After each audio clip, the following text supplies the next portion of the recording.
Governor Ademola Adeleke demands immediate release of over 130 billion naira withheld local government allocation. On the foreign scene, Donald Trump sends border to Minnesota as calls go for full inquiry into Alex Pretty's shooting. Good evening, this is News at 7 on Western Spring Television. My name is Okwayemuni.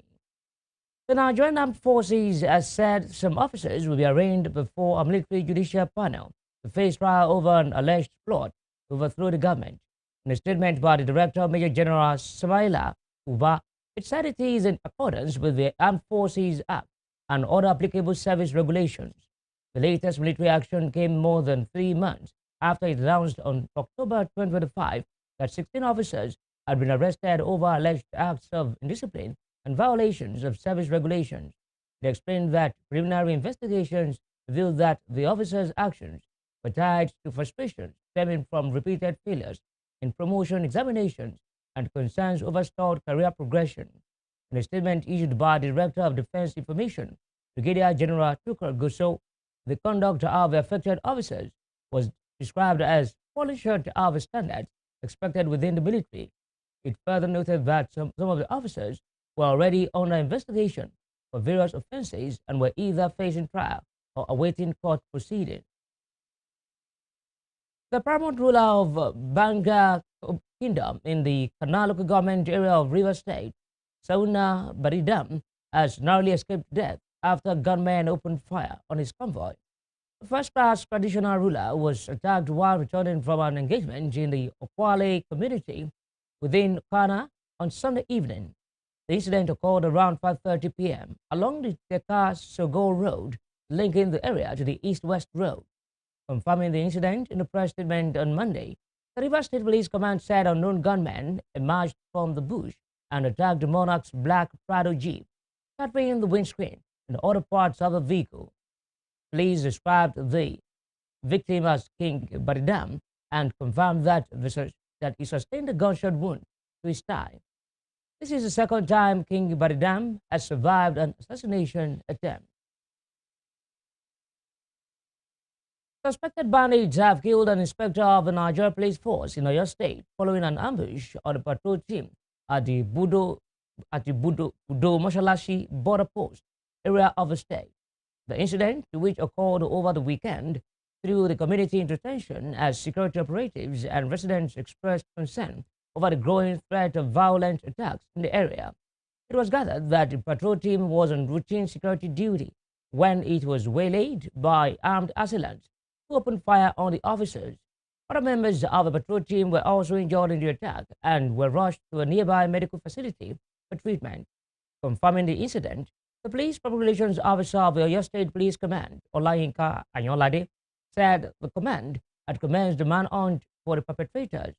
And while the state police has intercepted a truckload of suspected explosives during a stop and search operation in Shaki area of the state police image maker added that detailed forensic analysis has since commenced alongside a thorough investigation to determine the exact nature of the items and their intended use.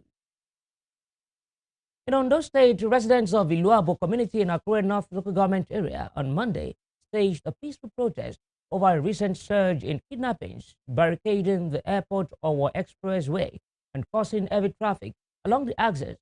The protest followed the abduction of a middle-aged woman, Olade Itomilola, who was kidnapped on Sunday night at the entrance of a residence. According to reports, the assailants believed to be armed shot at Tomilola's vehicle, damaging its fuel tank and tires before whisking her away. During the attack, 2 neighbors who raised the alarm and attempted to intervene were shot, one in the head and another in the stomach. Additionally, a woman and a 11-year-old daughter passing through the area reportedly sustained varying degrees of injuries from the gunfire. Angered by the incident, protesters comprising youths, women, and community leaders trooped out early on Monday, blocking the major highway with logs, stones, and other objects, while chanting solidarity songs and demanding urgent government intervention to address the worsening security situation. In a move to enforce compliance with the state's directive against the controversial Monday sit-at-home order, The Anambra State Governor, Chukwuma Soludo, has ordered the immediate shutdown of the Onitsha main market and other adjoining markets for 1 week in the first instance. The governor announced that if traders failed to open at the expiration of a 1 week shutdown, the market will be closed for another week and subsequently for a longer period. The action follows repeated defiance by traders at the popular Onitsha market to open for business on Mondays despite government directives and warnings to disregard the sit-at-home order imposed by non-state actors. He pointed out that the closure was a necessary step to send the appropriate signals, protect law-abiding citizens, and reinforce the authority of the state. According to him, the government cannot stand by while a few individuals willfully undermine public safety and disregard official directives meant to restore normalcy. The order, which has been in place for about 4 years, disrupted economic and social activities across the southeast and has been publicly condemned by the Soludo administration. Yes. And the rules are that markets are open Monday to Saturday. If you are not prepared to open your shops Monday to Saturday, then leave Anambra, go to elsewhere. Simple. Period.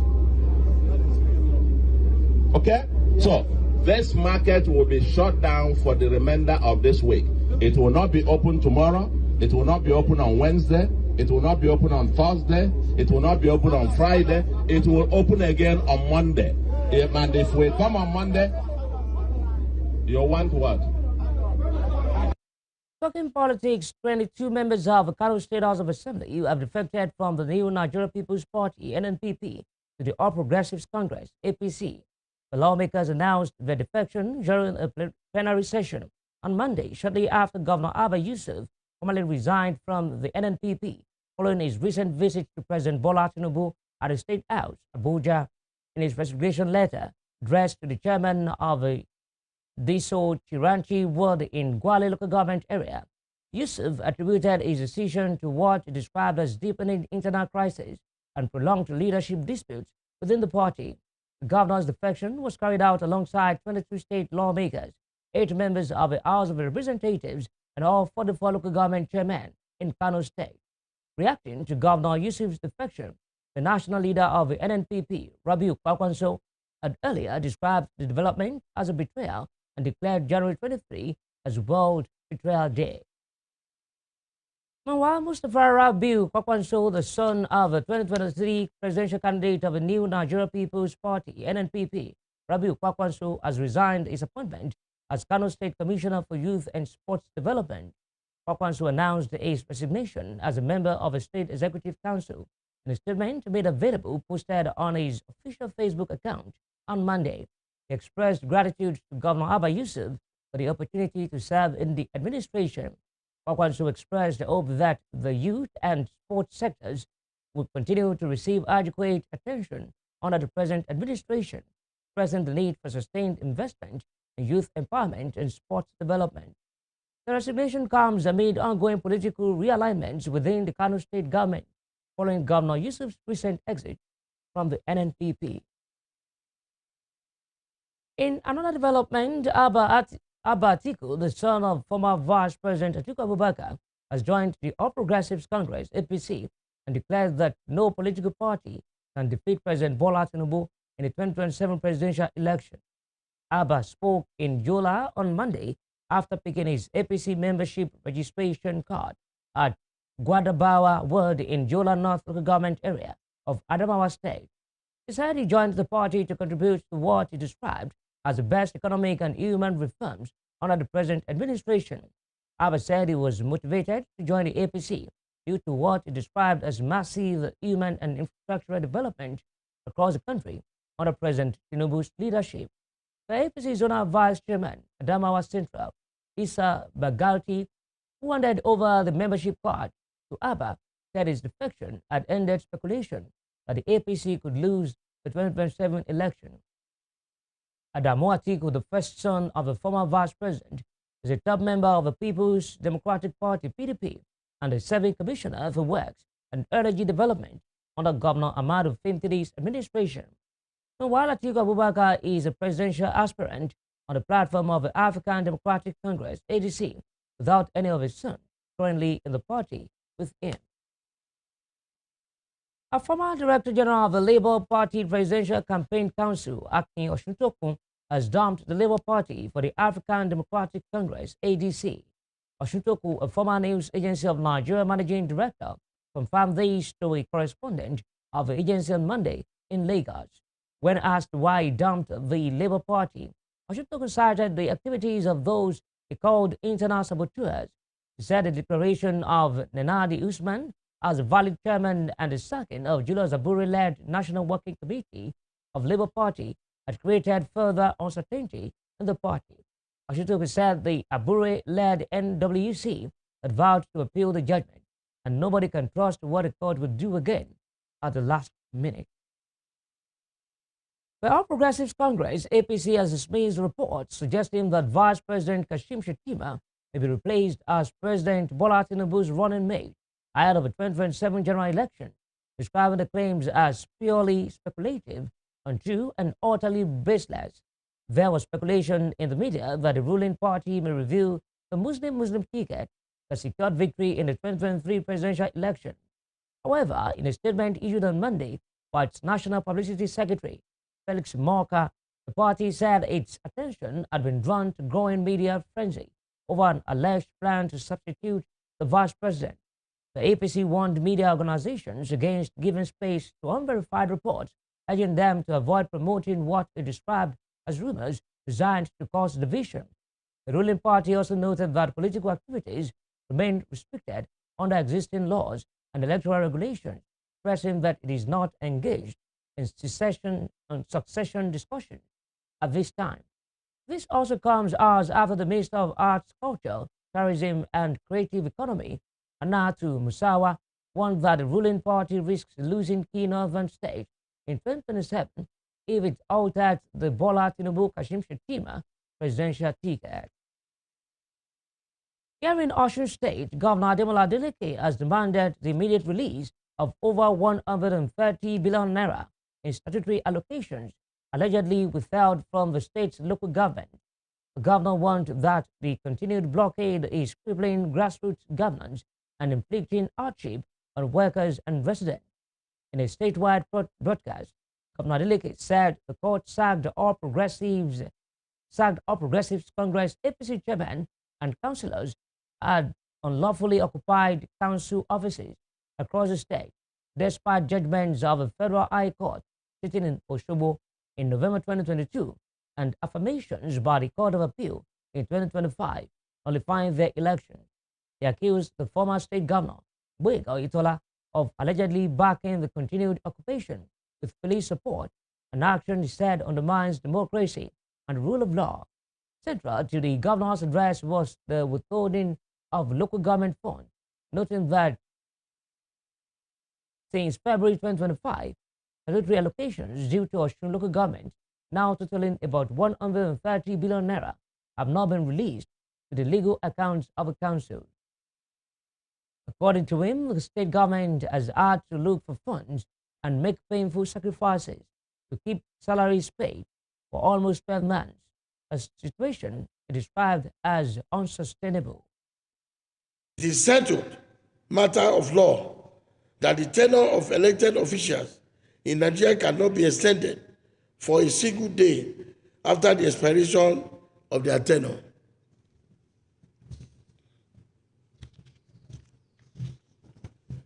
The Supreme Court, in the case of former Governor Ladoja of Oyo State, ruled that the governor's tenure cannot be extended after finding in his favor that he was removed from office illegally for about 11 months and reinstated him in office.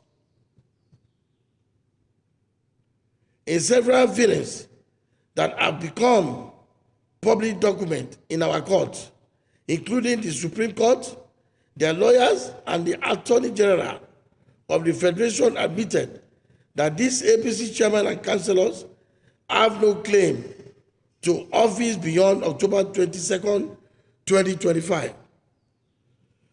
To further confirm that their so-called tenure has expired, all aware that since February 2025, statutory allocation to Osun State local governments have been withheld. As of the last FAC meeting, a total of 130 billion naira of our local government funds is being illegally withheld by the federal government.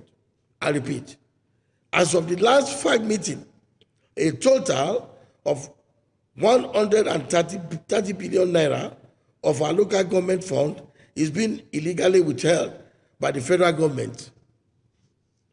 Attempts were made to divert those funds through account open with United Bank for Africa UBA by people not authorized by law to be signatories to local government funds. To health matters, Osun State Governor Ademola Adeleke has called on all parents and caregivers to present their children to the nearest health facility for vaccination or vaccination posts for the measles rubella vaccination. Governor Adeleke, who was represented by his deputy, Kola Deusi, made a call today at the flag-off ceremony of the measles rubella vaccination campaign. The governor stressed the importance of the vaccine to the lives of children while assuring the public of his administration's commitment to ensuring that all eligible child in Osun State receives the vaccine. On his part, the Commissioner for Health, Jola Akintola, disclosed that the vaccination will be carried out across the 30 local government areas and area offices in Osun State. Reinforcing the safety and effectiveness of the vaccine, he noted that all children aged 9 months to 14 years are eligible to receive the vaccine, irrespective of previous vaccination status. Please, let us bring out our children for this vaccination. The measles rubella vaccine is a safe and effective vaccine that provides protection against both measles and rubella. It works by strengthening the child's immune system to prevent infection and interrupt disease transmission within our communities across Osun State and Nigeria. All children aged 9 months to 14 years are eligible to receive this vaccine during this campaign, irrespective of previous immunization status. In his goodwill message, Special Advisor to the Governor on Primary Health Care, Dr. Michael Oyeride, said the administration of the vaccination will extend beyond primary health care centers to schools, places of worship, markets, and parks. Developmental partners at the event also spoke about the effectiveness of the vaccine, adding that it serves as the only means to prevent measles rubella in children. Measles and rubella are preventable diseases, yet they continue to threaten the lives of children.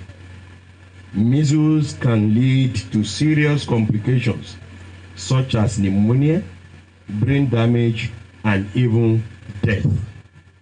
Rubella is especially dangerous during pregnancy and can cause severe birth defects. Through this vaccination campaign, we are placing a shield of protection around our children and future generations. The HPV vaccine is also a powerful tool in cancer prevention. Cervical cancer, largely caused by the human papillomavirus, remains one of the leading causes of cancer-related deaths among women in Nigeria. By vaccinating our young girls today, we are preventing cervical cancer tomorrow. We are securing healthier futures for our daughters and strengthening the future of our state. Our administration is fully committed to ensuring that every eligible child in Osun State receives these life-saving vaccines. We have mobilized health workers, strengthened cold chain systems, and engaged communities across all local governments. A joint health sector union, JOSU, has urged Nigerians to hold the federal government responsible for the hardship faced by patients and other people in need of medical attention due to the ongoing strike by its members. According to the union, its one-point demand remains the implementation of a report of adjustment of a consolidated health salary structure (CONS) for health workers. The National Secretary of JOSU, Martin Egbanubi, said this in an interview on Monday. Egbanubi said that while JOSU understands the implications of a strike on many Nigerians who cannot access medical services offered by private health institutions, it has also suffered casualties. It therefore called on well-meaning Nigerians to appeal to the government to address the demand.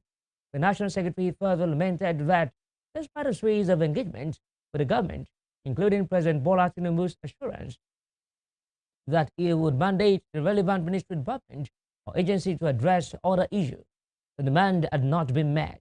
JOSU had in November 2025 announced an indefinite strike action, which it said will continue until the implementation of the adjusted consolidated health salary structure was implemented. In other news, the federal government has reaffirmed its commitment to clearing long-standing entitlement of public servants affected by the 2004 to 2007 public service reforms, assuring that nearly all verified beneficiaries have now been paid, with full settlement expected before the end of 2026. Director General of the Bureau of Public Service Reforms, Dasuki Arabi, gave the assurance on Monday in Gombe while leading a high-level interagency verification exercise aimed at identifying officials of the Nigerian Export Promotion Council in the Northeast who were right-sized during the reform era but are yet to receive their benefit. Arabi recalled that although many officers were affected by the reforms nearly 2 decades ago, their entitlements were not immediately settled, leaving thousands unpaid for years. However, noted that the situation had improved significantly in recent years, citing the successful verification and payment of former staff of the Nigeria Immigration Service. He expressed gratitude to President Bola Tinubu, describing the progress as a direct result of presidential support. Still to come, President Bola Tinubu departs Abuja for state visit to the Republic of Turkey as part of efforts to deepen bilateral relations between both countries. We'll bring you more on this when we return.